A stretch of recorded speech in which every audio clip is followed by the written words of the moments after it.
Greetings, welcome to 5 Play Friday. Awesome. Hope everyone's doing well. We are super excited to be here. I am here supported by my elite tech team. They have assured me that everything today is well prepared and will go off without a hitch. So, we're super excited. I hope everyone is doing well. Thomas requesting that we cover 933. Yeah, we will. We will. All will be explained. Yeah, I'm really kind of pissed off that it's so misunderstood. But at the start of the season, it was obvious to me that with the 5 fouls in a period and resetting, would that be an issue? No, it would not. Would the 4 throw-in spots be that big a deal? I mean, it got a lot of energy and what have you going forward at the start of the season. But in the end, we can't screw things up too badly in those situations. I mean, even if we have a complete misunderstanding about the rule, we're not going to screw it up too badly. We're still going to have throw-ins, etc.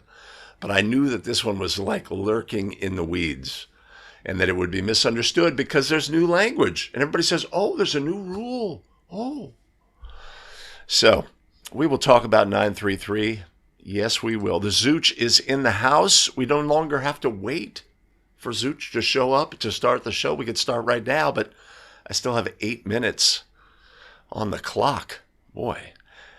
David from Moscow, Idaho. There's a big point of contention in our meeting with the tech team earlier today. It's like, you've got to learn to pronounce it properly. Moscow, Idaho. David, it's great to see you. Hope everyone in Idaho is doing well. I'm sure the weather across the country is a bit of a thing. Here in the beautiful San Francisco Bay Area, we've been a little rainy, but yeah, a little chilly, but nothing like what others, like Randy, snowed in Chicago. Yeah, let's get better today. Okay, Zooch. I appreciate you joining in. Topsail Beach, North Carolina. Sounds like hurricane country. Hope all is well, Brett. Jordan Britton.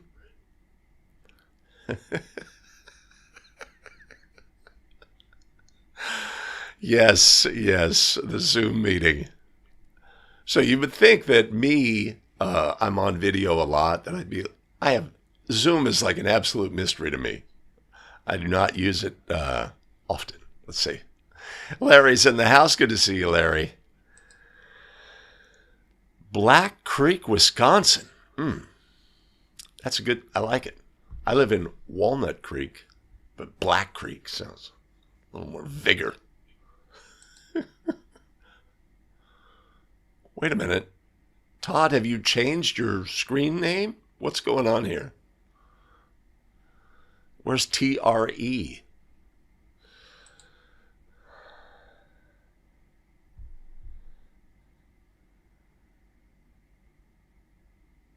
Oh, very nice, Mike. The northernmost high school in the United States. Barrow High School, 4-team tournament.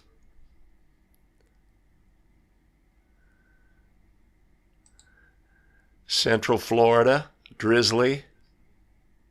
Kamali Rowan, show supporter. Good to see you, Kamali. And of course, Chris Janish, the supplier of many a fine video clip. Tom Hickey's in the house from Milwaukee, home of the Bucks.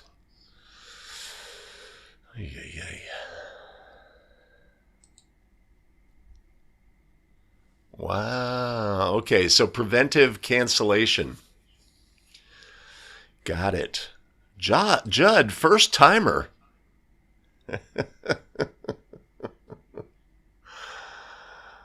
Oh. All right, Judd. Well, we it's a little less efficient than the final edited product. We're goofing around a little bit. Dylan, good to see you. Sacramento. About an hour and 15 away from here. No. Not on time. Early. I hope you took the under. Dallas Fort Worth. Yeah. My daughter sent a prognostication of the upcoming temps in Dallas, and yikes, gonna get cold. Will the electric grid survive? Patrick Weaver, noted Celtics fan. Celtics doing very, very well.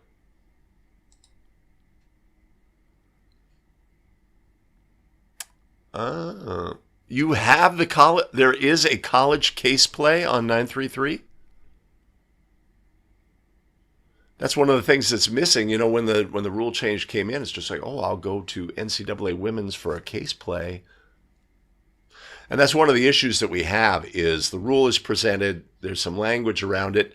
And what I found was that the preseason language which was less precise, which is still published, which meant a player returning to the court first to touch, and it fails to give the proper qualification. If you have that case play, do share. Stan Bickler, noted show supporter from Pittsburgh, PA. Greetings. Good morning, Ron Frazier. Great to see you. Virtually. Earl Schaffer, Colorado Springs. Face blue. Is that a chili? Is it chili, Earl? Your emoji did not come through. Outside of a description. California coming strong, Joe.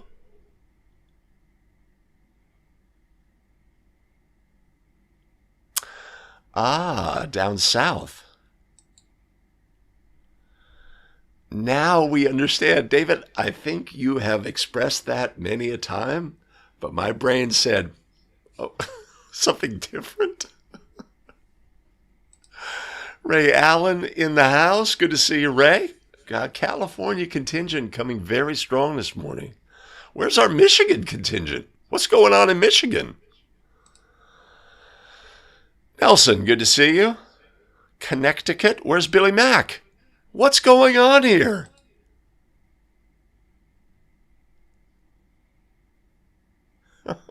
Oh, okay. I hope the 5-play at your meeting was a good one.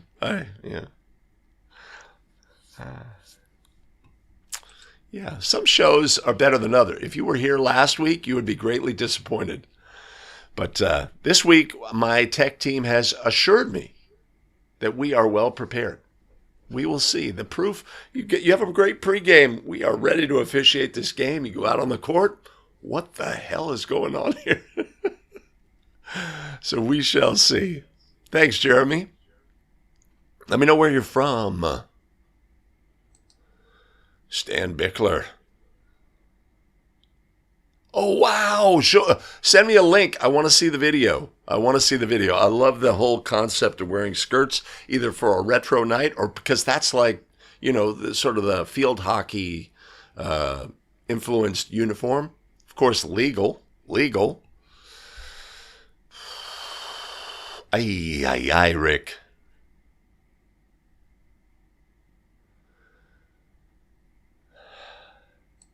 How is that possible? All right, Silver in the house. Awesome. Africa, yeah. That's tremendous. That is tremendous. What's the weather like? We here in the United States, we are cold in many parts.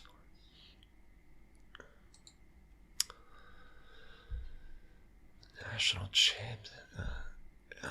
Adam capitulating to the mighty University of Michigan. Is that right?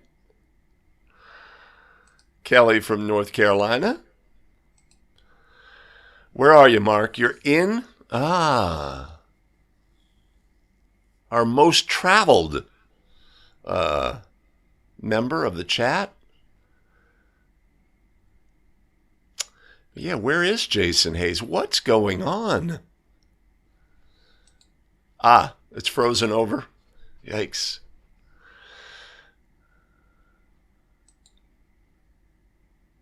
First to receive a pass. Okay. All right. Well, that's not too far outside of the, for practical purposes, although I will tell you, in my game, in the very final seconds of a game that this team was going to lose the game, they had a sideline throw in a two-person game. I'm administering as lead. They inbound the ball. A player runs out of bounds between the ball handler and the bench. I'm lead, table side. Player runs outside and then cuts towards the basket along the end line. Inbounds along the end line. I display the delayed signal.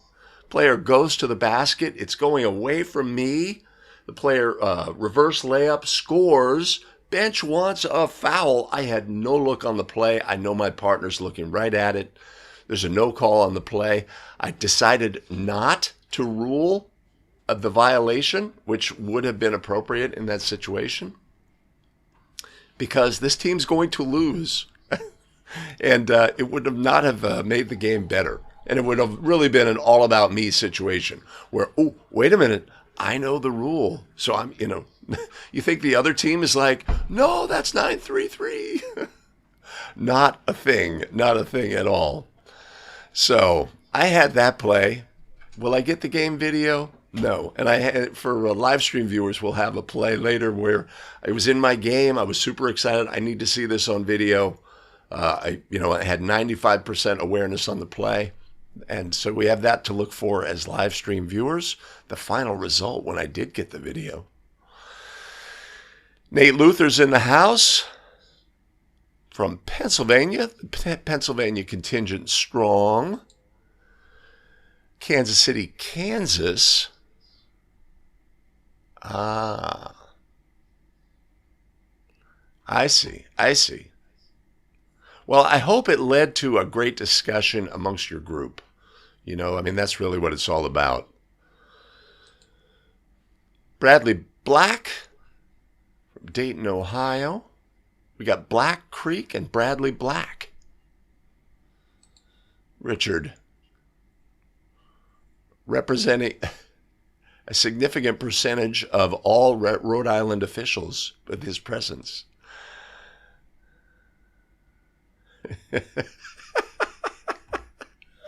Awesome, Brian. Good to see you. Oh, phew.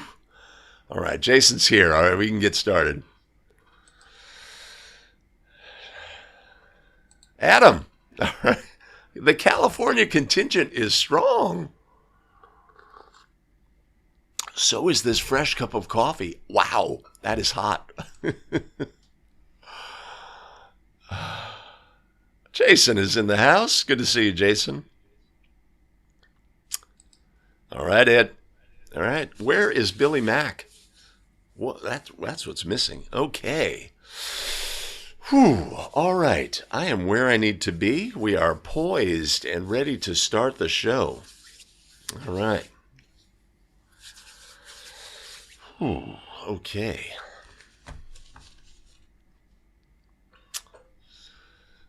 All right.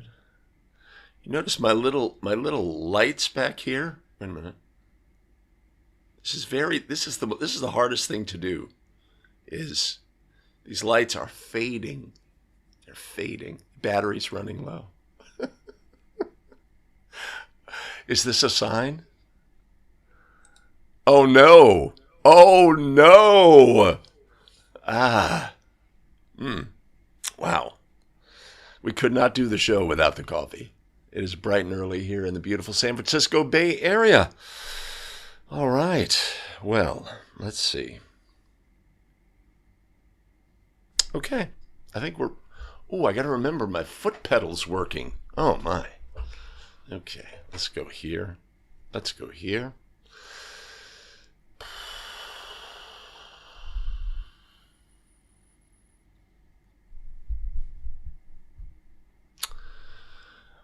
All right, across the country, officials are ready. It's Friday night. We've got games. In some parts of the country, it's frigid. In others, it's rainy. In others, it's a rural environment. The officials are driving long distances to get to the games. Other urban environments, maybe they're taking public transit to the game. Officials across the country ready to officiate games on a Friday night. We're here in the morning to get better as basketball officials. And we're going to do that by looking at plays. Stick around. Ooh, nice blur. Greetings, everyone. Welcome back to 5 Play Friday. My name is Greg Austin with A Better Official. We craft video to help basketball officials get better and take control of their officiating career. We're here to look at plays, to look at all the things, as we like to say. And we're going to get started today with a You Make the Call play. What do you have on this play? Hands free. Boyd all over him. Croman. Man, Boyd is really... Now it's Stone inside. Nowhere to go. Skip pass. Turn it over. That should not be a backcourt as that ball was tipped. Oh, was it tipped? I didn't see. I think they got that one wrong.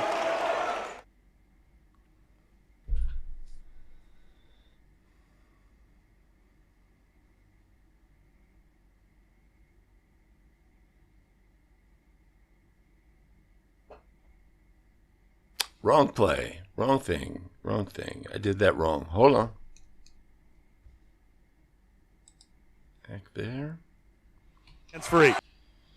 All right, a ball clearly tipped by the defense on this play. What do you have? Is this a backcourt violation? Put your ruling in the comments below and stick around to the end of the video and we'll talk about all of the things on play number 1. Okay, moving on. Play number 2.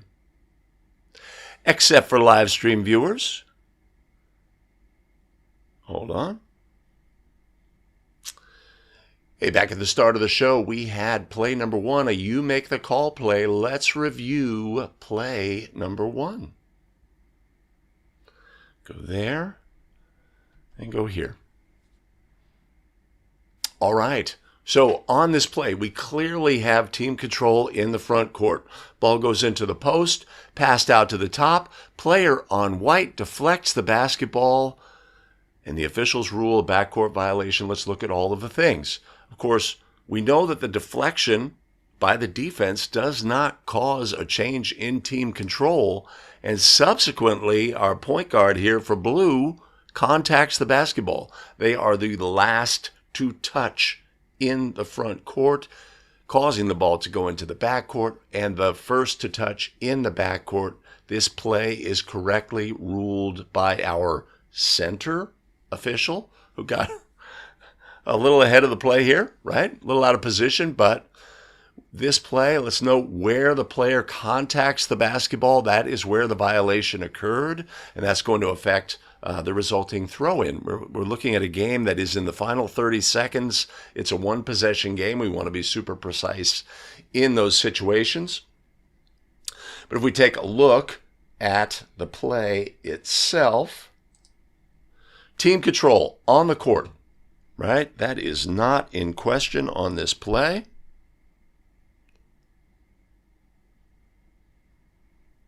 Hold on.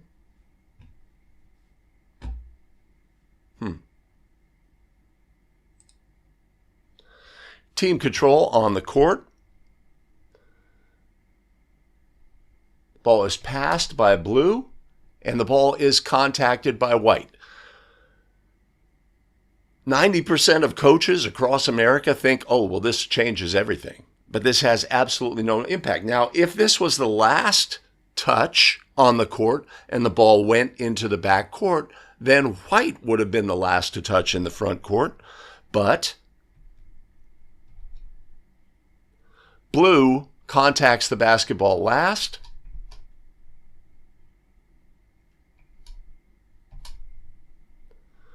And they are the last to touch in the front court. This play is properly ruled.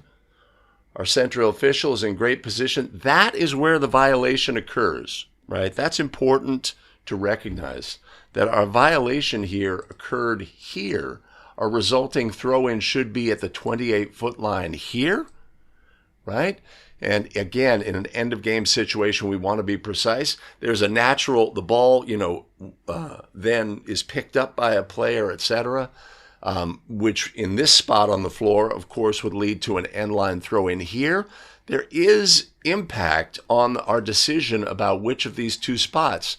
I think it's been statistically proven that a team throwing in from this spot is more likely to score than a team throwing in from this spot. So in an end-of-game situation, one-possession game, we need to be really good when it comes to that. So a simple backcourt play, one that we want to get right. End-of-game situation, we want to be really precise about where the resulting throw-in is so that we do what's right for the game. That all happened automatically. I'm really happy about that. My tech team has made it happen for me.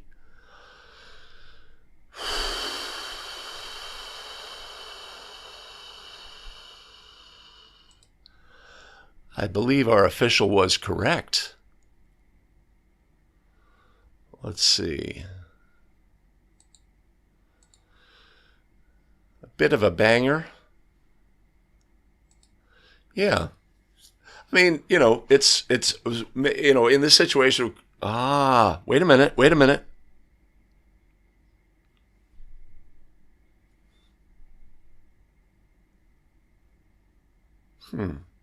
Something didn't happen. I want to be here.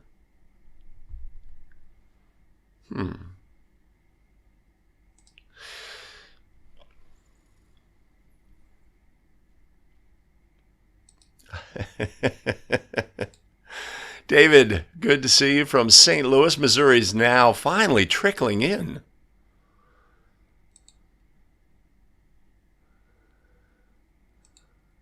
David's got legal.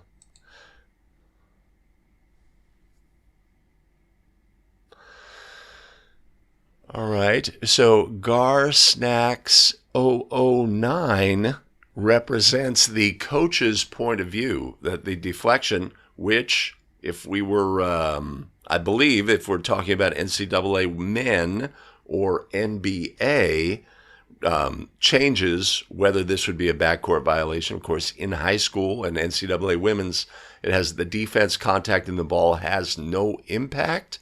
There is no change in team possession, team control. Blue has team control. Blue is the last to touch in the front court. Blue is the first to touch in the backcourt. This is a backcourt violation by rule.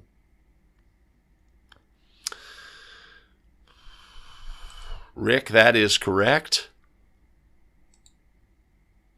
Tony Dahl in the house.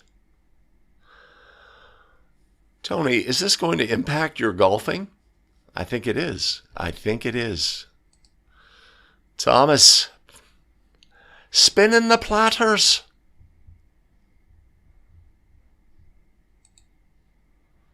Yeah, so if we look at it, we see that our center, right? Let's go here. Right, we're in great position. That is their primary coverage matchup. Good look, open look. Ball's passed in, and they anticipate a rotation, step onto the court, back out, right? And just like reflexively probably. And so they are moving in this direction. They see the touch. Could have paused just a tick, although it's an end-of-game situation, and we want to have a quick whistle in end-of-game situations because time is super valuable.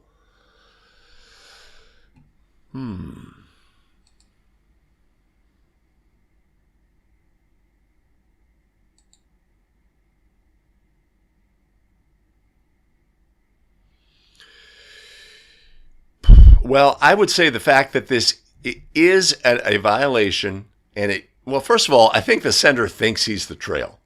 To be honest, I think he thinks he's the trail at this moment.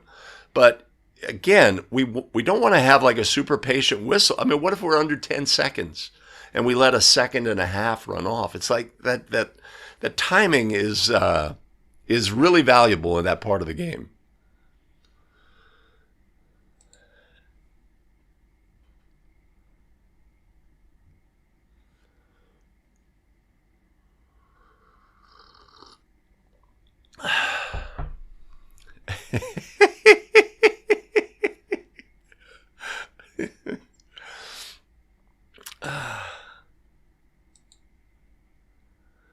Chip is in the house. Good to see you, Chip. Good to see you. All right. Okay.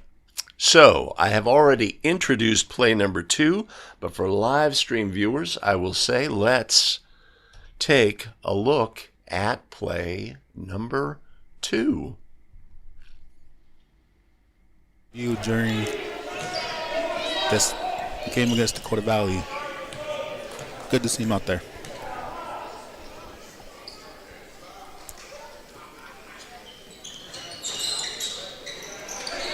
Wingert with the rebound. Shot is no good.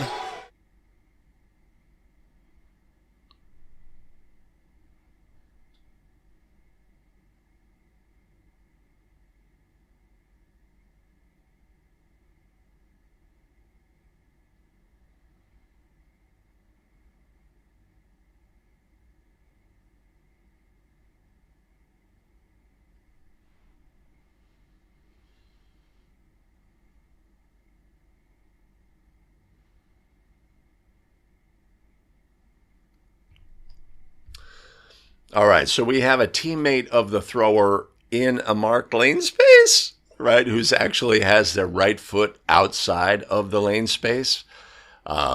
This is a violation by a teammate of the thrower. The throw-in has ended. When there is a violation by the thrower or a teammate of a thrower, the thrower has the throw has ended.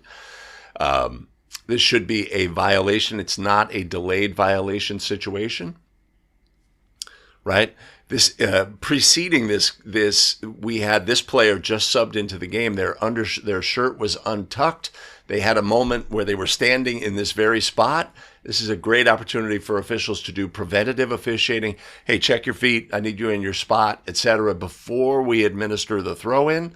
But in the absence of that, if we have a player must have their feet inside of the marked lane space. Marked lane space, of course, is a 3 foot by 3 foot square, and they must have one of their feet on the front edge of the marked lane space. They can't be at the very back and just basically get a running start.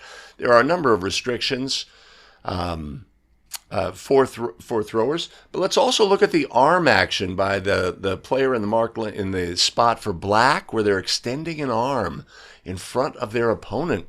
Isn't this a violation of some sort, or a foul, or something? I have many officials tell me this is not legal. Of course, there is no restriction on this activity.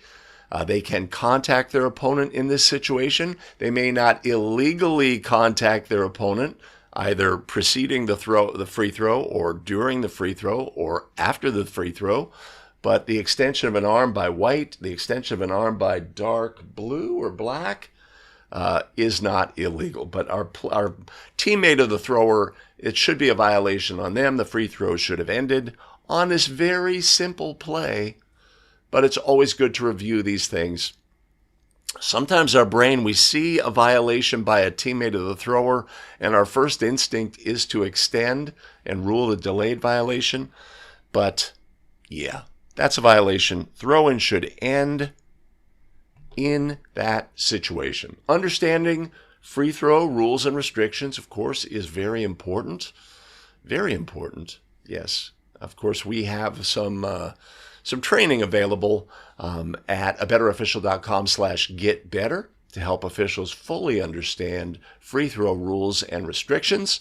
And of course, we're always at risk during free throw situations of checking out for just a moment. So check that out. And I want to go here. Okay.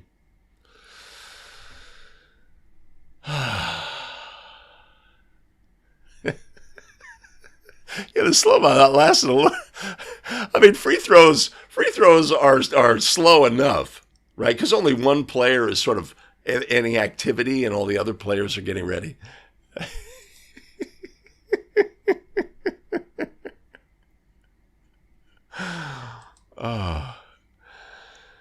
Yeah, but that's sort of the point. When a violation occurs by a teammate of the thrower, let's say they stepped into the lane, it's not a delayed violation. The throw-in has ended, right, in that situation. Well, I'm glad I addressed that, Tom.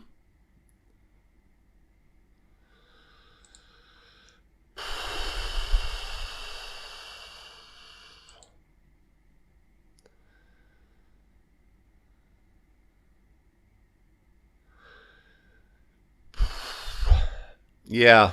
So with free throws, of course, spirit and intent of the rules. You know, if a player goes a fraction of a second early here, we're talking about literal tenths of seconds, of 20ths of seconds, etc. And two players in adjacent to each other do it at the same time. I think we've accomplished what we need to accomplish. Yeah, once we recognize the situation, like, let's say right here, we administer the throw-in, right? We spot the player's foot. Hey, wait a minute, that's illegal. We should blow our whistle right then. The play is ended.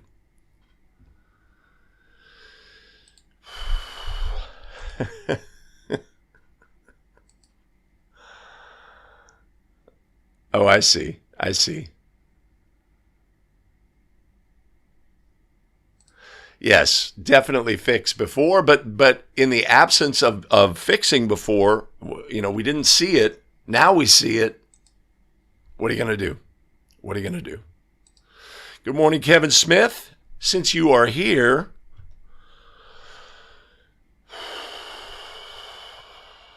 okay.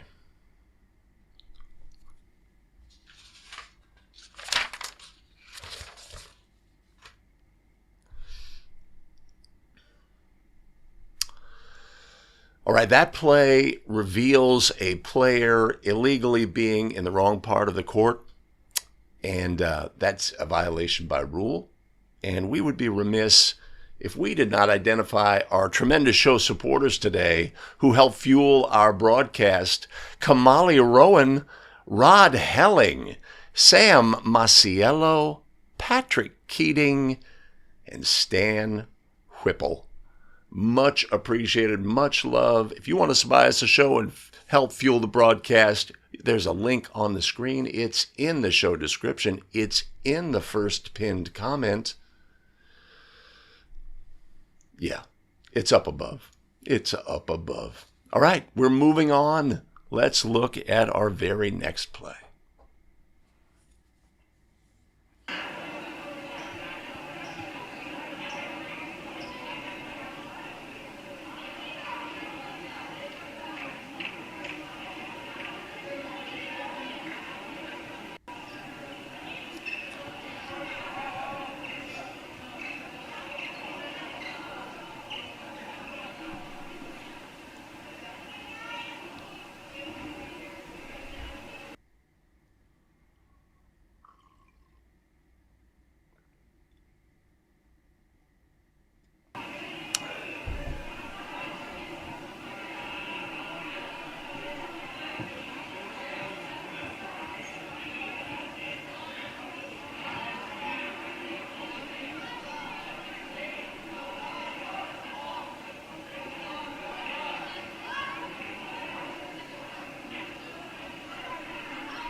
All right, a timeout is requested by White, head coach. A timeout is granted by the center official.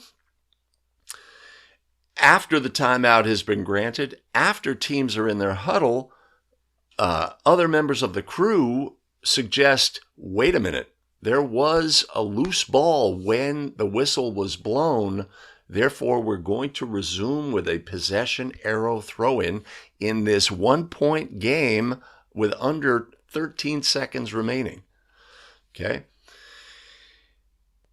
It's important to understand in a timeout situation like this, right? We can get a situation where a coach is requesting a timeout.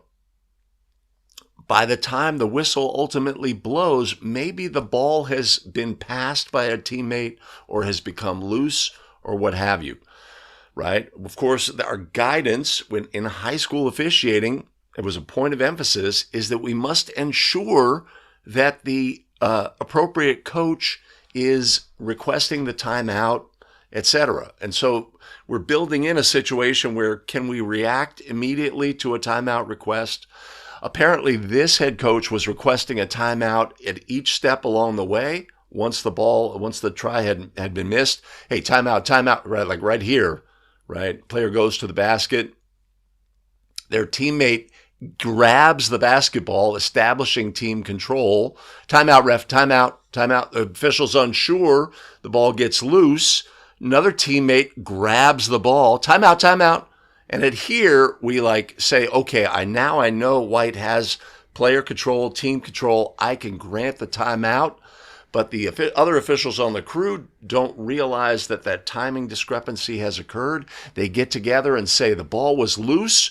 We're going to go to the possession arrow for the resulting throw-in. Fortunately for everybody involved, the possession arrow was favoring White, and White gets the throw-in. Understanding that if we had a situation where the ball was loose and there was no team control, then that would be the proper ruling in this situation. But we have team control. We're going to go to the point of interruption, even if we have an erroneous, let's say Black had been granted the timeout in this situation, right? Whose ball is it? The ball was loose when the whistle blew. Whose ball is it? It's White's ball. White had team control in the front court by rule. There's going to be no change in that. So this is a situation where there's an opportunity as officials to do one extra step here. Instead, my recommendation is when we grant this timeout, the first thing we do is identify the point in time when the timeout was granted. So my suggestion in this situation is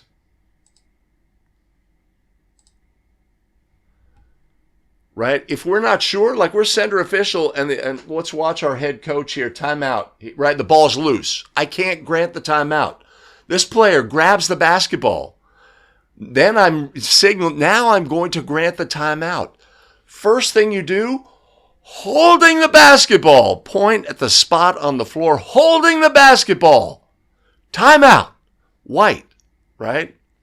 It's a great technique, and it helps timestamp that moment in time where White was holding the basketball. The coach was requesting a timeout. I'm granting. We're sort of rewinding the clock, right? If we're on this game and we're here and the ball's loose, and I could not grant you the timeout, coach, because I wasn't sure, even though White actually did have player control. And right here, now you see the coach is saying timeout, timeout, timeout, timeout. By the time our brain processes, hey, he's got player control, I can grant this timeout, the ball is passed and deflected.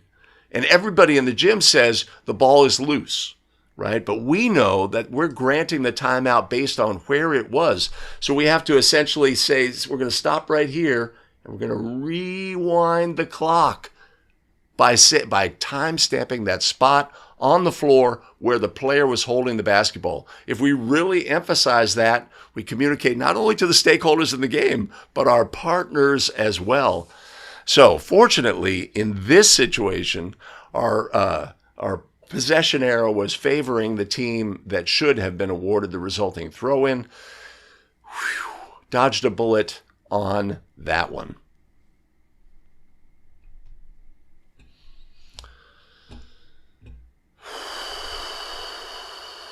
Ooh. That was probably non-intuitive what exactly was going on that.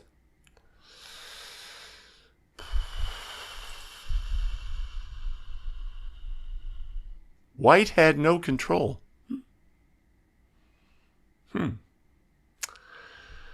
Okay, now we see why our crew was a little confused on this play. Yes, talk about points of emphasis for next year. These need to be abolished. I remember first seeing these, I was aghast at the wide stripes.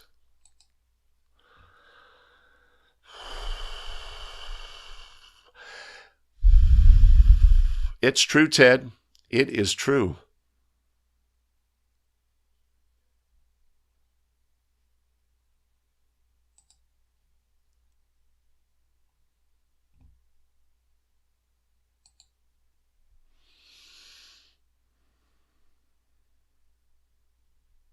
I guess a point here is it doesn't matter even if the timeout was granted after the player had passed the ball or after it was deflected, our point of interruption is team control by white.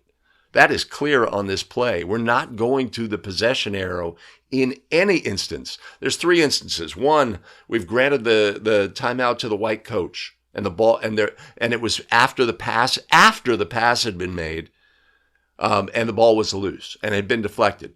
What are we going to do? It's white's ball. White had team control. The other is that we granted to the black coach inadvertently. We hear a timeout. Hey, timeout, black. We've granted it to black. What's going to happen? It's white's ball. It's white's ball due to player and team control on the court. That is our point of interruption.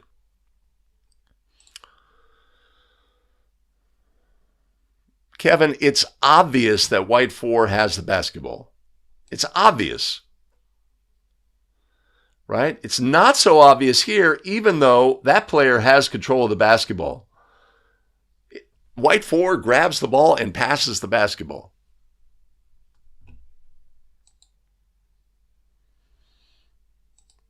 Good morning. Dave Witt's in the house.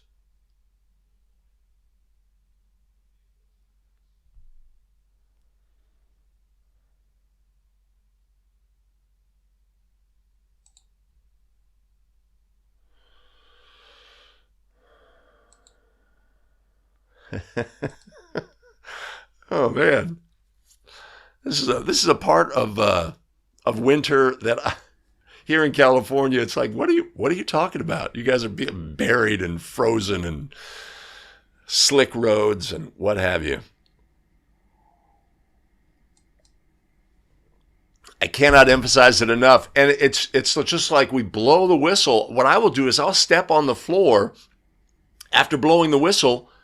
I'm not even getting to timeout. I'm starting with pointing at the spot, holding the basketball.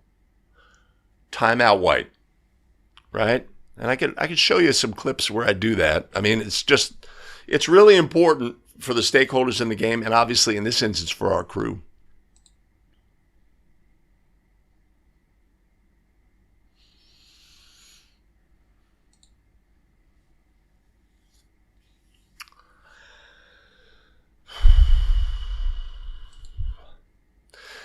Right, but another problem in this situation is that our crew comes in and says, wait, and they misapply, they misunderstand. It does not matter if there was subsequently no team control. Team control had been established. It's established right here by that player and right here by that player. He grabs the ball and passes the ball. It's not like he jumped out of bounds and batted the ball.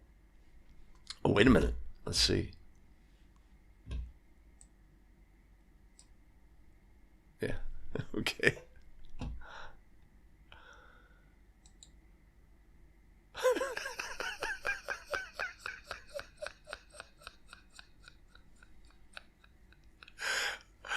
Ah, Sean, you're cracking me up.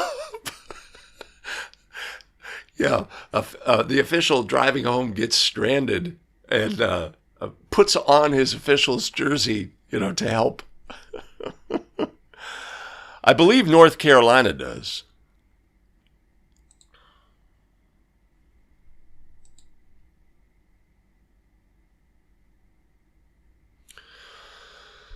Yeah, that's a great point, Chip. So the other thing is we have to fight for the correct ruling in this situation. We've got partner. Let's say our partner comes in and say, "Hey, there was no team control. There was no team control. We need to go to the arrow." That's right. And you're the calling official. I had team control by white 4. He grabbed the ball and then passed it. Right. Our throw-in, a timeout should be granted at that point, etc. And of course, this would be a 4-spot throw-in, and our crew does a great job of getting that right. We have to answer the important question: was there team control? Right? And all the officials should know that, especially our lead and trail. And if so, we're going to the point of interruption. Again, let's say we've embarrassed ourselves by granting a timeout to the black coach here. Right? He sees that deflection, and my player is about to get it. Oh, timeout. So we established team control, and we did not change team control. That's really critical to understand that. Good advice, Doug.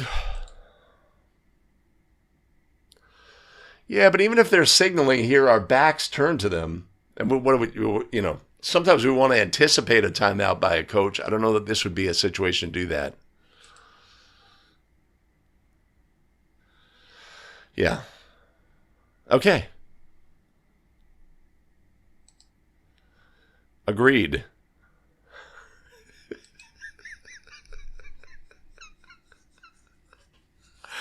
Oh, winter humor. I love it. I love it.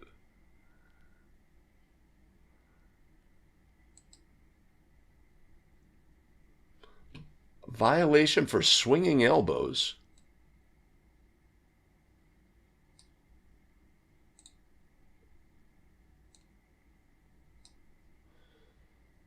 Swinging elbows. Let's take a look. No. Oh, okay, all right. So has this player done anything illegal? This player here who gets the ball, right? They are pivoting their torso with no defender present. It's just a habit. That is not a thing. And then the subsequent contact. Okay, all right.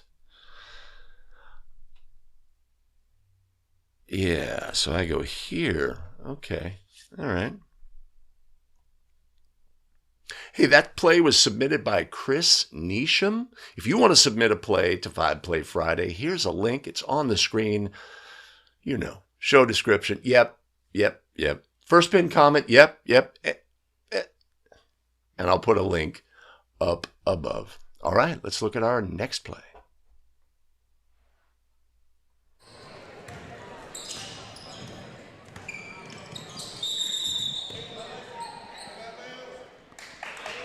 And out of bounds. I didn't see that, Corey. I didn't see that either. Not sure what was called there. Interesting. Either way, the ball goes back to the mill, as they say on their jerseys. That's all you need to say, right? The mill. The mill. I like those jerseys, though. Those are nice.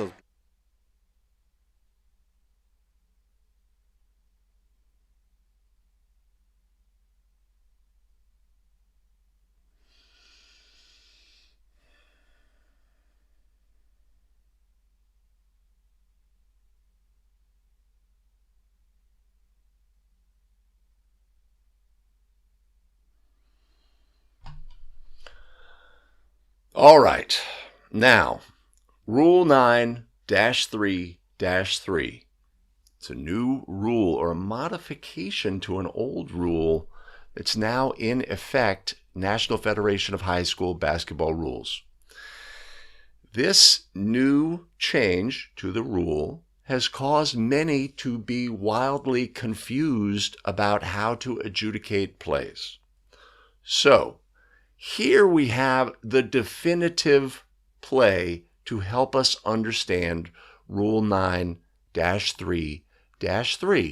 A player may not, of their own volition, meaning voluntarily, choose to run off of the playing court, use the out-of-bounds area to get to another part of the playing court, and then be the first to touch the basketball. This is a violation by rule. This play properly shows how the violation has occurred. This play is properly ruled. But let's go back. Let's go back in time. Wait a minute. But let's go back in time.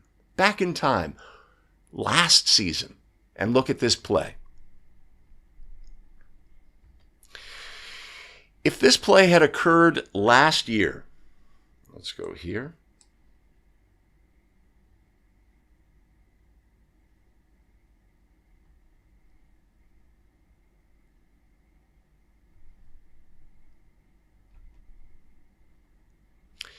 If this play had occurred last year, at this moment where the player runs off of the playing court, this would be a violation by rule. This is the old rule.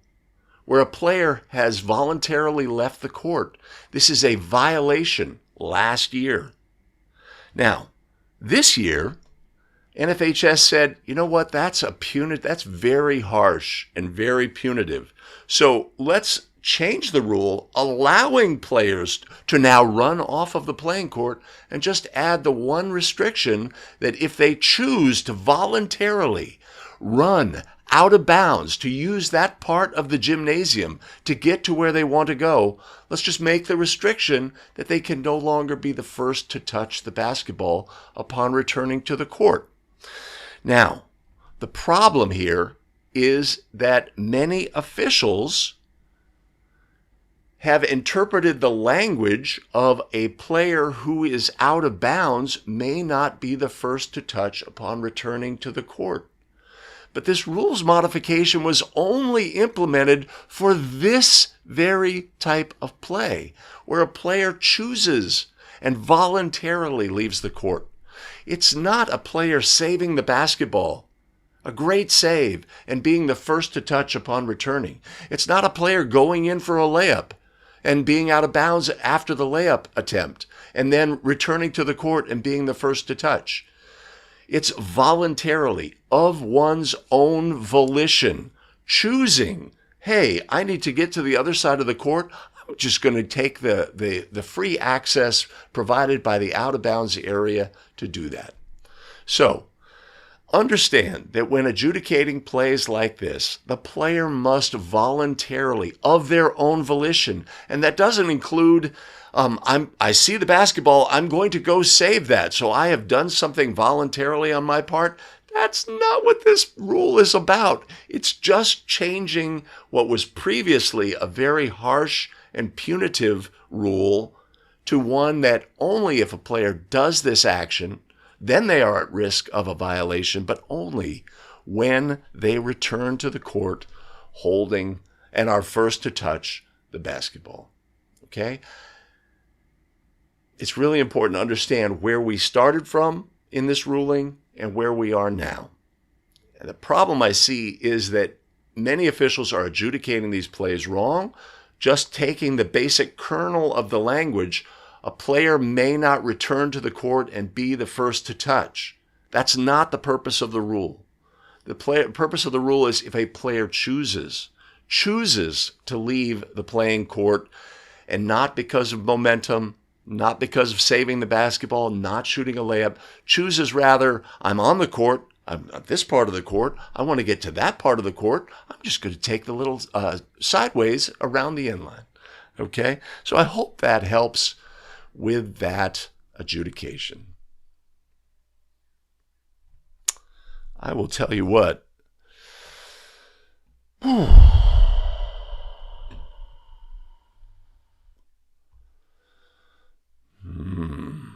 Hello, Joe Rasa.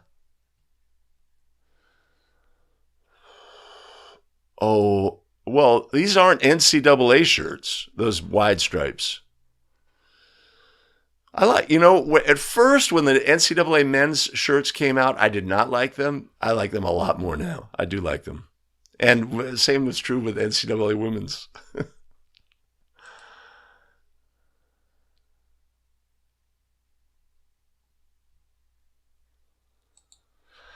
That is true.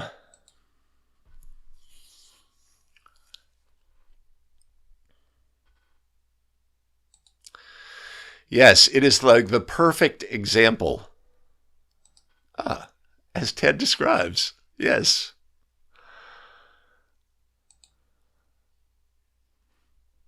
Well, where does the violation occur, Tom? Where does the violation occur? When the player steps out of bounds, has a violation occurred? When the player has run all the way across the out-of-bounds area to the other side of the court, has a violation occurred? It occurs on the touch, just like a backcourt violation. Sean is...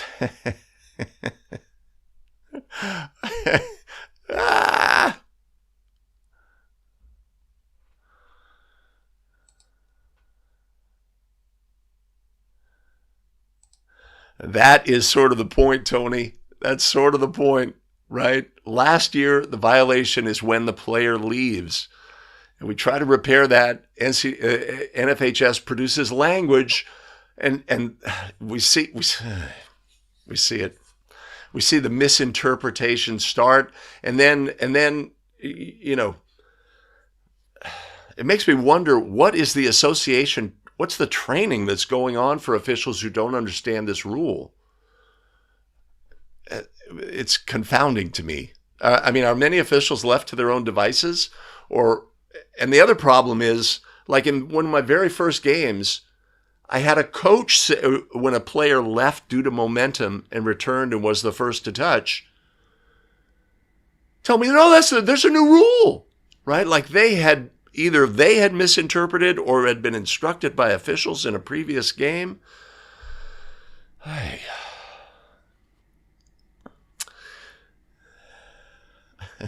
Well, in 22-23, it would have.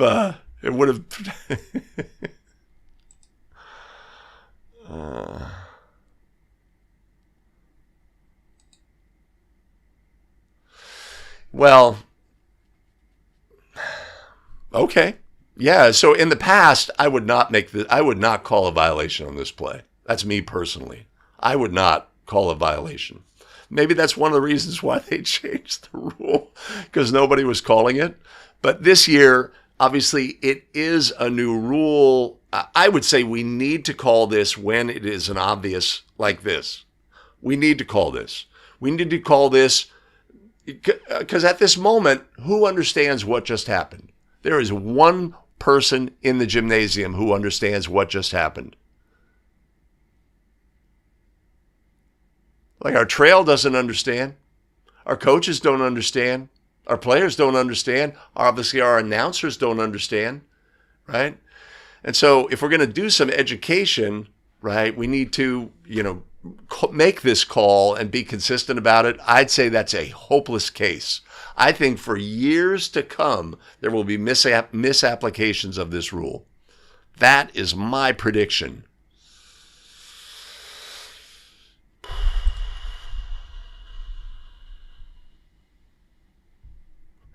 If a defender does the same action, right? Let's say their opponent is able to let's say get through the lane area here. Let's say this player did it legally. A teammate sets a screen. Our defender runs around the screen, which was legally set, time and distance. There's no question of that. They run out of bounds. They are very fast and quick. They sprint to the corner and are able to steal the basketball on a pass to the player in the corner. Would that player be at risk of a violation? Yes. Yes, they would.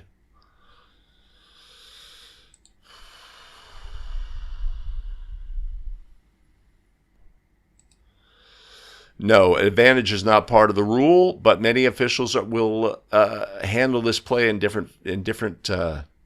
Yeah. Oh, good catch, Chip. So Chip's saying our defender here, right, goes around that action and does the same thing. So if they had, been able to. They're not so fleet of foot, but have been able to anticipate and steal that pass. They steal the basketball. The official comes up.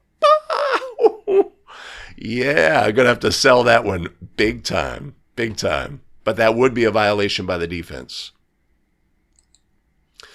And you could say, well, the offensive player did the same thing, but they were not the first to touch.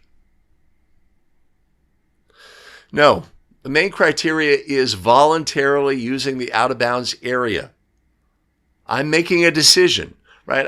Like, let's say you're in a busy crosswalk, and you're crossing the street. There's a lot of people in the crosswalk in both directions, and you realize, okay, it'd be a lot quicker for me to just go outside of the crosswalk and pass these very slow-moving people in front of me, right? It's similar to that. I've made a decision. I know what the area is I'm supposed to be in, but I'm making a decision to go outside that area for my benefit.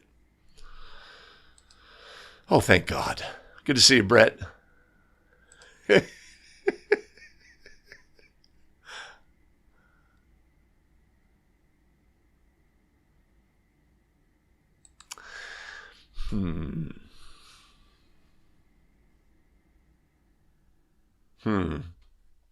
That would have to be an interpretation. It's not part of the rule itself.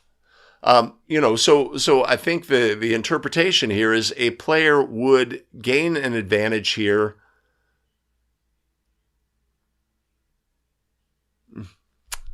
Okay. The preseason language is a big part of the problem here, to me.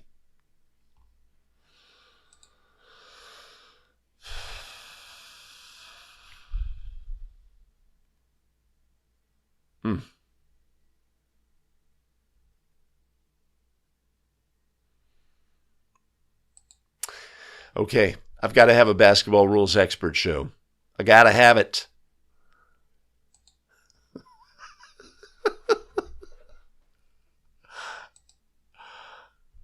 Okay. Nobody knows. First of all right, so there's a couple of fundamentals here. This situation occurs off ball. Nobody in the building is looking at this player cutting on the end line, except his defender. Nobody understands, right? Anytime we have something, like if, let's say we had the illegal screen off ball when the player cuts, let's say that there was contact on this moving opponent here, right? Nobody in the building knows. We're going to have to be big with our voice and announce what just happened on the court off ball. Okay. All right, Jason, hope you're feeling better. Let's see.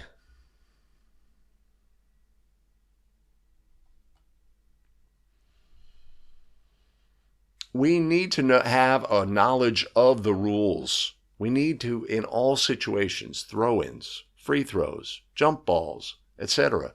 Fortunately, at A Better Official, we have video training available. You can take advantage of that by visiting abetterofficial.com/getbetter. You can check that out, maybe find something there of value. With that, though, let's move on. Let's look at our next play. Driving up the court, trying to stop into Dobney. Drive, big time shot, tried to get it. Attempt rebound there from Lubbers. He's in the air in a compromising spot, and they lose the ball. Trojans come away with it and get another. Oh, they don't get the timeout. They got a jump ball, and it's going to stay Trojan basketball. Coach Wilbur is incensed about a possible foul there as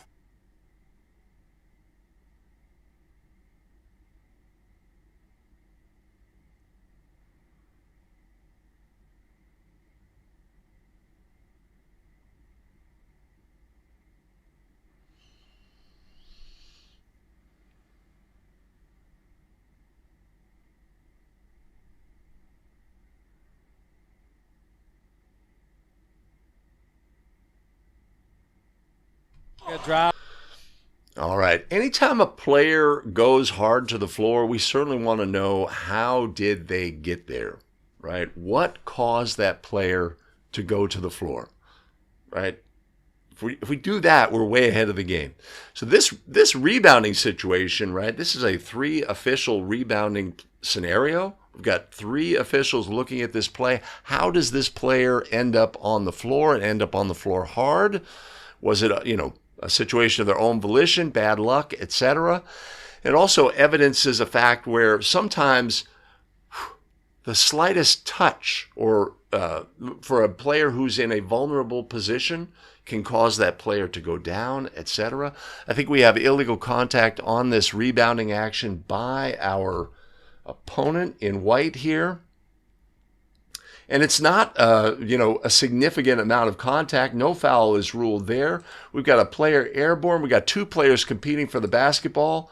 But if we note the white 20, by just simply moving their arm backward, causes our other player to lose their balance. Go hard to the floor. Ouch. That must hurt. That must hurt, don't you think? He's still down. Did he hit his head? Ay, ay, ay. right? That was illegal contact in that situation. Of course, in rebounding situations, we love players competing, athletes being athletes, competitors showing their competitive fire, energy, energy in the game. Rebounding action is super exciting and a part of the game, but we want to let it play out. But when we have illegal contact, which we do on this play, even though it is so modest, right? We need to get that in our game. Again, player drives. That's verticality by our secondary defender 12. Just the slightest pull down by White 20, who may be inadvertent, right? He wasn't trying to pull the player down. He's just reaching in the direction of the basketball. And then we've got some subsequent loose ball action. Timeouts being requested by White. Ultimately, a held ball being ruled. Right? So, rebounding action, we want to let it play out, but when we have illegal contact, we need to put a whistle on the play, right? I would have expected a whistle on this play. Sometimes players go to the floor, we don't know, right? This is a play where we should know how that player got to the floor, whether it was due to them losing their balance, etc., or due to illegal contact.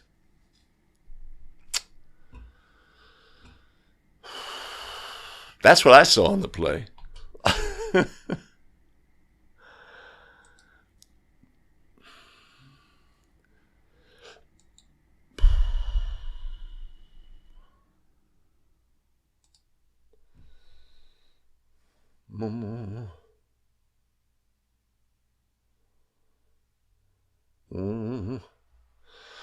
On the rebound or on the dive on?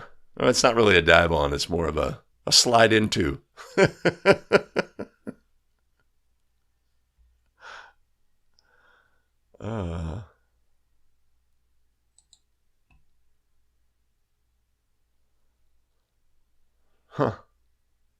Yeah, during the rebounding action. Thanks, Doug.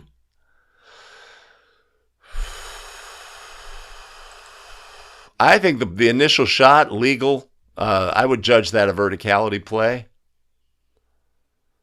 His own teammate undercut him. Yeah, so it's like all of the factors. If you've got a player, though, who is at a tipping point, and again, it's like it can happen on drives to the basket, the trailing defender just slightly brushes the leg of the ball handler, causing their leg to swing, and they trip over themselves. I call it the sort of the butterfly effect. You know, the butterfly. It's just a whisper of contact. This is a little more than a whisper, but it's really all it takes to cause our player to lose their balance. They're in such a vulnerable position.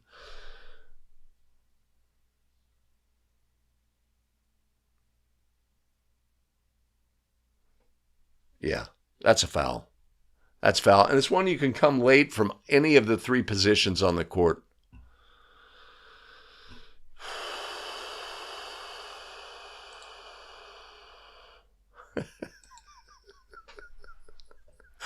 Fair. What did I miss from Chip?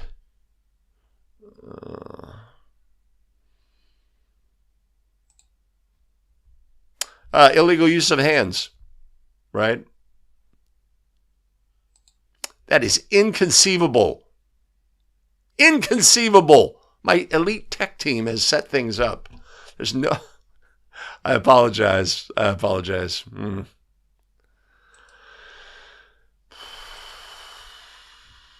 Yeah, all the action that precedes this, we want this in our game, right? We want this action by blue 12.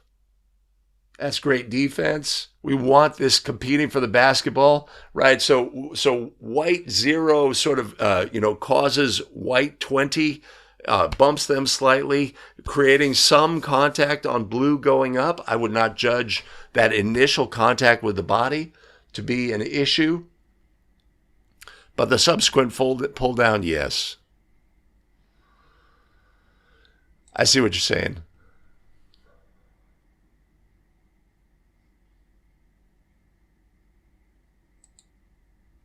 You could call this a pull down. You could use that language at the spot here. I've got a pull down, white 20, right? They're holding or whatever you want to say, hold or illegal use of hands or push, right?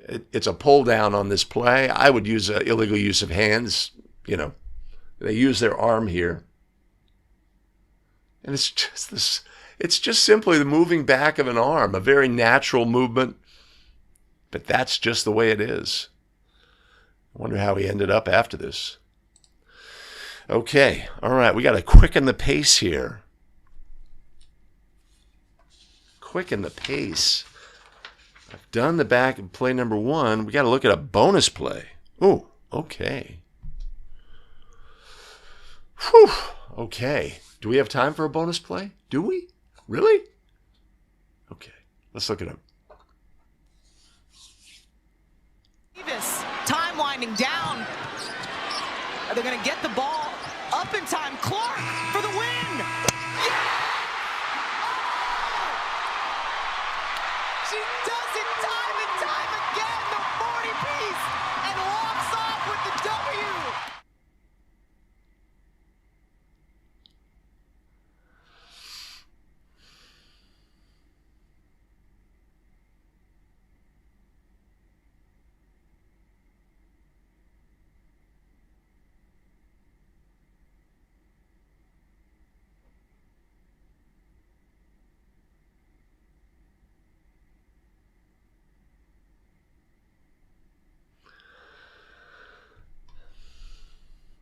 Oh, Caitlin.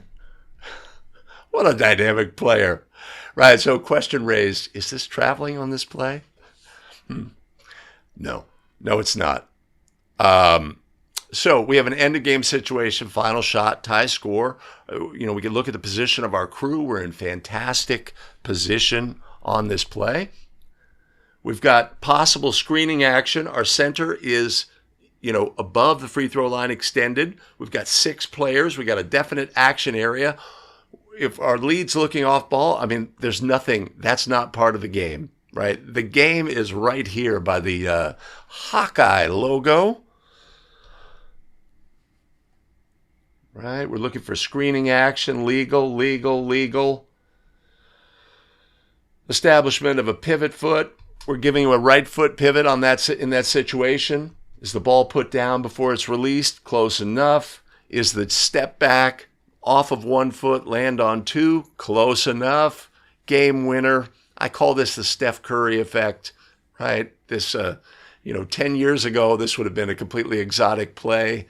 Caitlin Clark is just such a dynamic player. These game winners, the posture, the attitude, the vibe, it's all pretty good.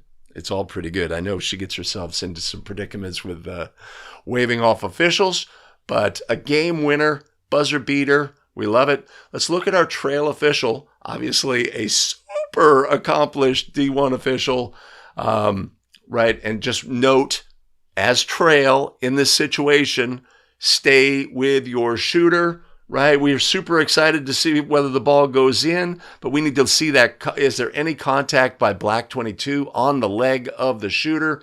We stay with it. We are game over. I guess in this situation, they would probably have to stop for a moment and review NCAA women's, whether it was released in time. But yeah, that's how we like ending games. Super exciting. Walk off. Nothing on the officials in that situation. Just a celebration of basketball. The better team won, etc. So, and that's how we like to end the show. Where, that's how we do it, right? Walk off with a great play. Thank you for joining us today for 5 Play Friday. If this is the video content that you find valuable, it'd be a great chance to do all of the things.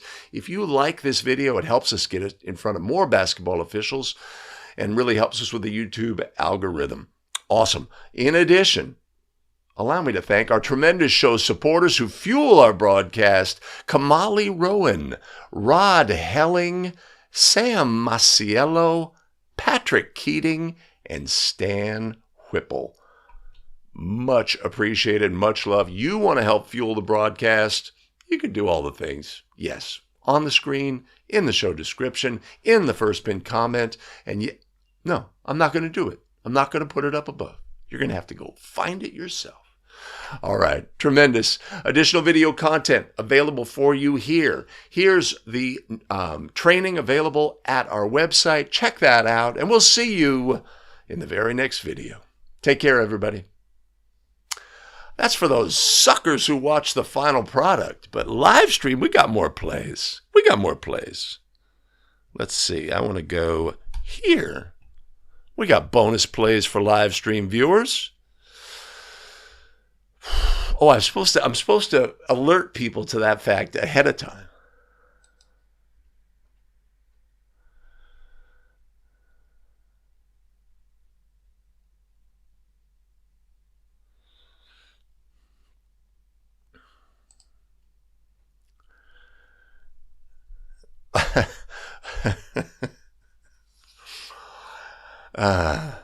Yes.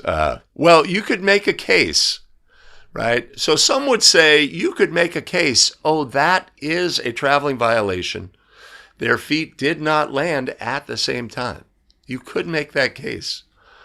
I suspect if you made that case in this situation, you may not be in this situation again.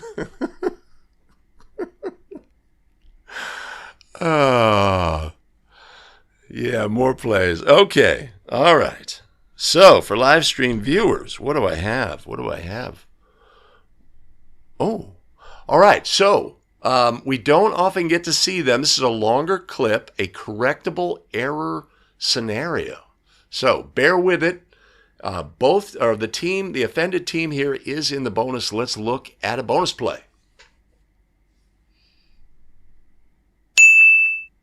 You know how like NBA gets like one-off jerseys for like one game, special games here and there. That's the league. Yeah. Sometimes you see that when the boys were popular.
All right, did we get it right as a crew?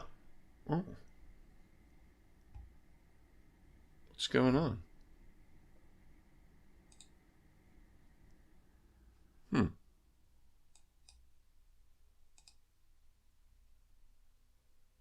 Huh. Something stopped working. Hold on a sec.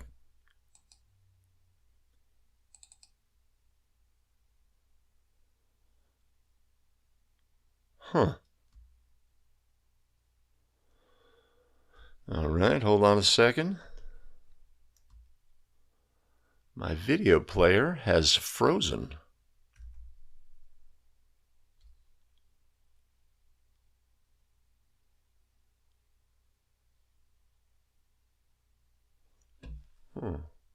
So in a correctable error situation,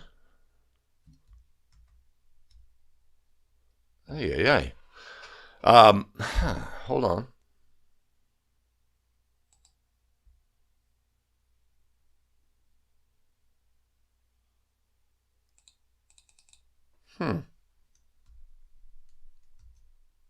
Let's go there. Let's go there.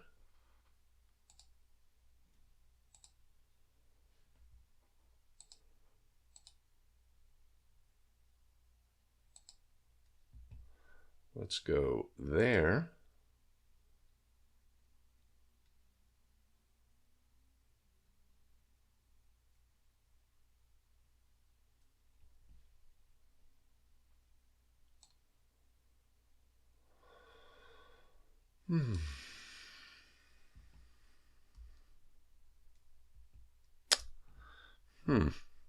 Hold on.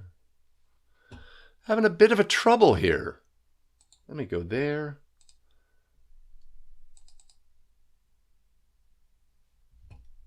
Let me go there. Let me go there. Let me go there. And out of bounds. I didn't see that, Yeah, I Corey. didn't see that either. Not sure All what right, was we called can fix there. it. Interesting. Either way, the ball goes back to the mill, as they Yes, the say mill, on their the mill. jerseys.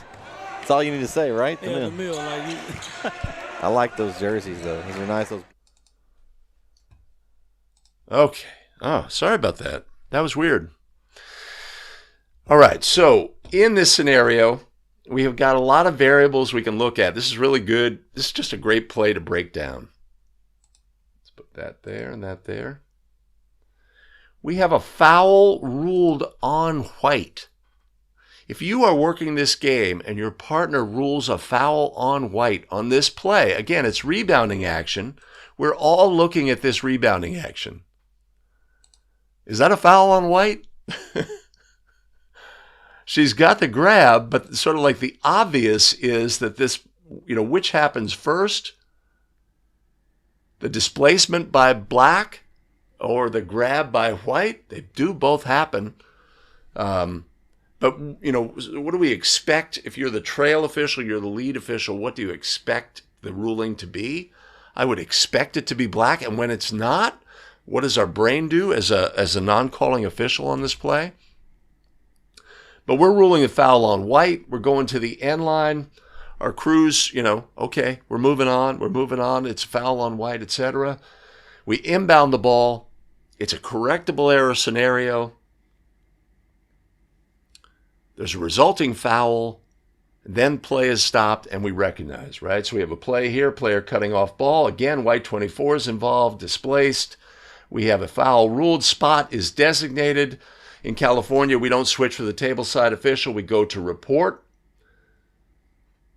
And then our coach is out on the court. Is she supposed to be out on the court? No. In this scenario, she's supposed to go to the table and say, hey, I need you to blow to sound the horn. I have a correctable error issue I want to address, etc. Our crew is ready to move on, and then our crew chief says, no, we are going to talk about this scenario, send both teams to the benches. We get the basketball. These are all very good habits. Our crew comes together, and they nail this play, right? And there's a subtle element here that is really key to the whole equation that they get right as well. I talked to the crew chief on the game last night. Right? They get together, they come out with their ruling. Now, what I would like to see here is let's bring our coaches together. They're confused. The white coach, still has issues about something about the play, etc.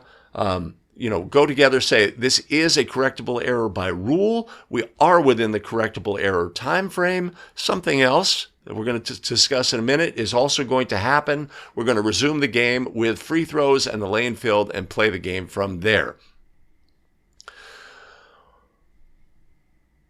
We don't do that, so there's a little, there's always a little bit of a conversation here, etc. Our officials get together. I'm not sure what they discuss about the clock at the very end, But this is correct by rule. Now, the subtle thing that we're missing here is what has happened after the correctable, during the correctable error period. The foul on black. What happens to the foul on black in this scenario? My understanding is that we rescind the foul on black because it occurred in this correctable error period. And that's what this crew did. They nailed this play. This is a tough play. I mean, it's not the toughest of all the correctable errors, but anytime we have a situation where we have to get together and say, okay, what just happened, right? Because it happened over a period of like a minute and a half where the first foul is ruled, we go to report, there's a subsequent throw-in, etc. Time has passed. We're not in the business of figuring out, hey, what happened a minute and a half ago? We're in the business of figuring out what just happened, right? So it's always challenging for officials to get together and say, let's rewind the clock and say exactly what happened on this play. But our crew does this and gets this play right. Moscow.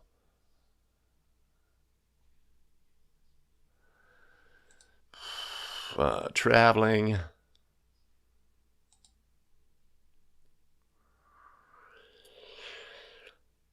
Agree, Chip. Oh, why don't I do that?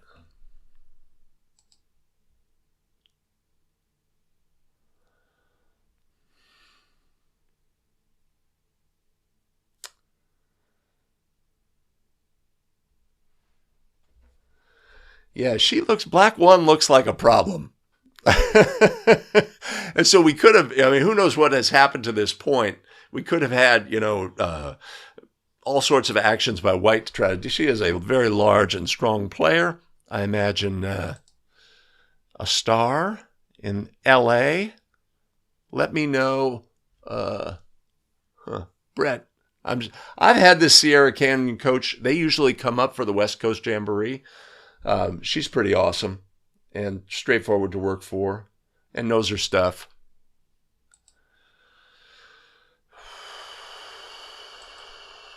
They fixed the merited free throws that were due black one for the foul during rebounding action, which should have resulted in bonus free throws.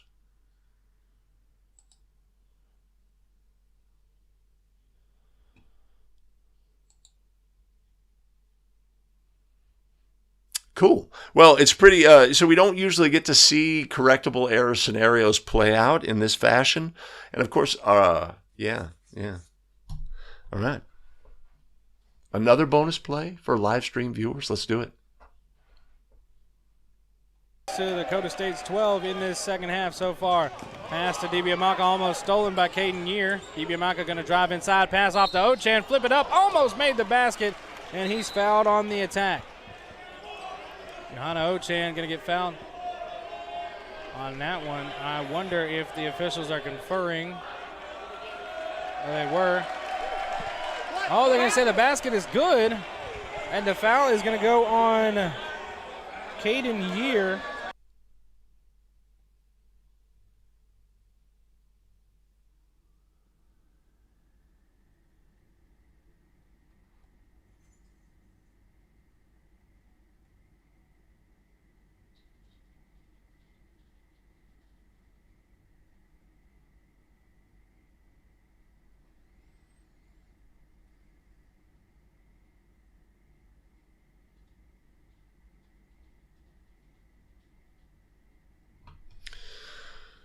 All right, obvious foul on the drive to the basket. Our trail official has, wait, are we trail? Yeah, we're trail.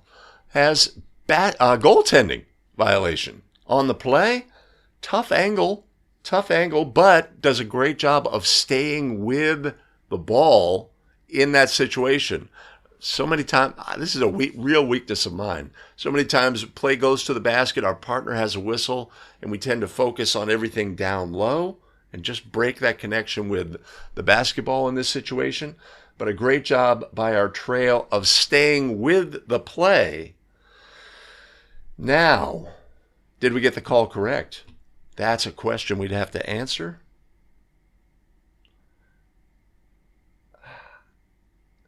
don't think it's basket interference. Is the ball on its downward flight? It's not obvious that it is. Not obvious.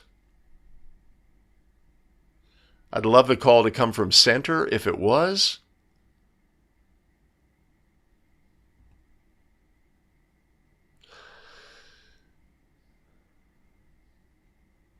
But it's close, and the ruling is made. It's going to be tough to make a goaltending call from this angle, right?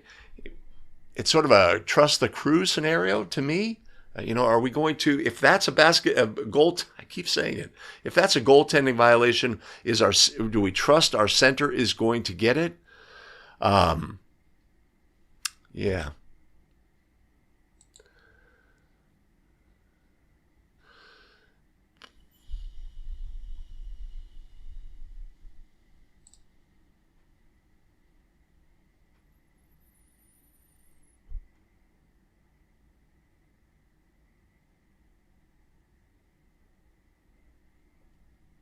Yeah, that's tough. But a great job, in my mind, of the Trail not giving up on the play, officiating it all the way through, making a ruling when they think a ruling should be made.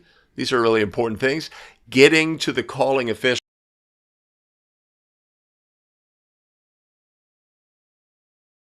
Partner, I have goaltending. We're going to score the goal. Obviously, that's going to, do everything here before we go to the table and report. Hey, score the goal, foul on this player, we're going to shoot one, etc. Have all that information before we go report.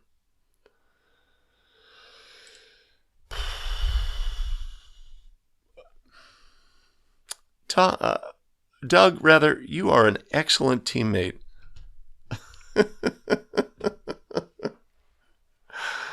Oh. There we go. There we go. Yeah. Yeah. Yeah. That's a good point. Okay. How about one more bonus play? All right. So here's my. Oh, wait a minute. Here. Go here. All right. So here's my play. I have this in my game. We have a disagreement. The head coach for the offended team here does not agree with me. I say to him, hey, we'll check it out on the video and we'll talk then. So let's check it out and see my big play.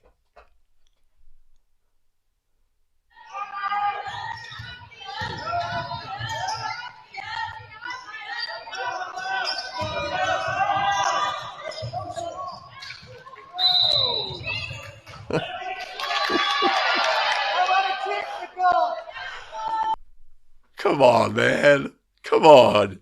So, is this the first time this happens? No. You get your game video. There's just one thing that you want to see. And maybe you're in a situation like this where the camera is automated. It's up on the wall and your play is obscured. So we had a situation where a ball handler moved their arms through, pivoted. They didn't swing their elbows outside, but there was contact. My ruling was player control. It was a little bit in my periphery. I would have loved to see it actually in this situation. Head coach is like, no, she pivoted legally, etc. Does that happen? Ever happen in your game? Yeah, it does. Ay.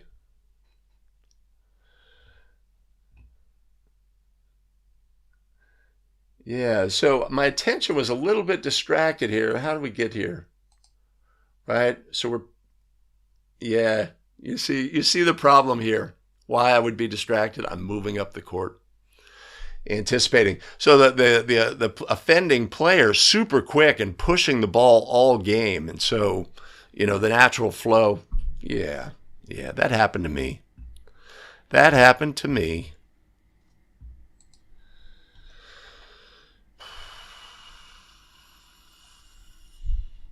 Okay, that's all I got. That's all I have.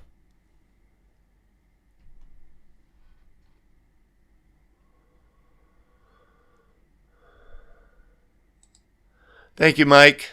Thank you, Mike. I appreciate that. How many crews would get that? On that previous correctable error play? How many crews are going to cancel that foul? I just don't think that's going to happen. Well, the camera operator does not get paid a lot.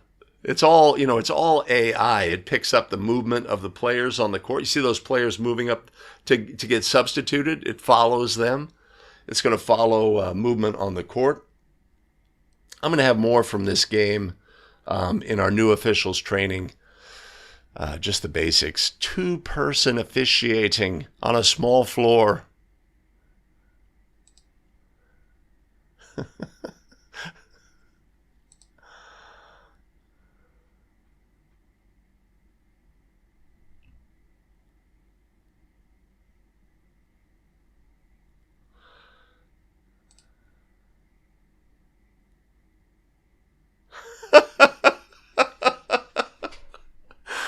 Rick, I hear you. And so I had a game early in the season where I mentioned it earlier. I had that player leave the court legally, enter, be the first to touch the ball legally. Head coach comes out on the floor. No, they changed the rule. I assess a warning, bench warning to the team.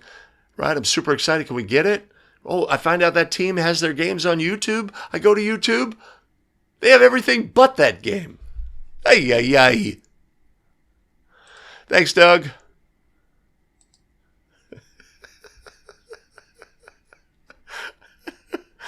Oh.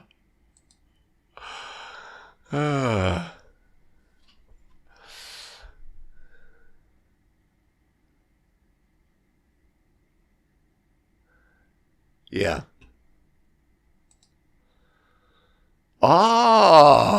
Tremendous. Wait, that's taunting, Tony. That's taunting. Leaving your frozen tundra brethren behind, off to Hawaii to golf? Come on, man. We've got people who are digging out. Their games are canceled. You can't bring that in here. All right, Judd. Tom, okay, wrapping it up. I've got a button here. I'm going to press this button, and the magic is going to happen. I appreciate everybody joining today. Have great games. I went a little long, started early. It's that 9-3-3 play. Spent about 10 minutes on that. But I got it off my chest. All right, everybody. Take care. We'll see you next week.